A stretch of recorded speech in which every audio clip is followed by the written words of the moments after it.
how to turn on or off TikTok profile views. Hey everyone, welcome back to the channel. If you are new here, don't forget to hit the subscribe button and turn on the notification bell to not miss any updates. So let's dive right in.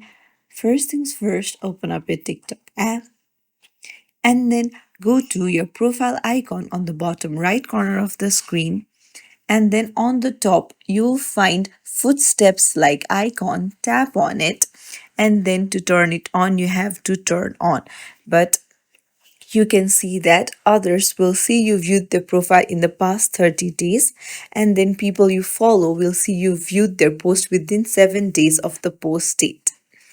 So you can turn it on.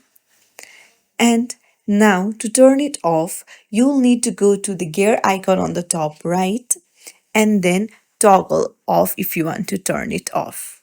So it's as simple as that. If you found this tutorial helpful, don't forget to like and subscribe to our channel for more tips and tricks. Thank you for watching.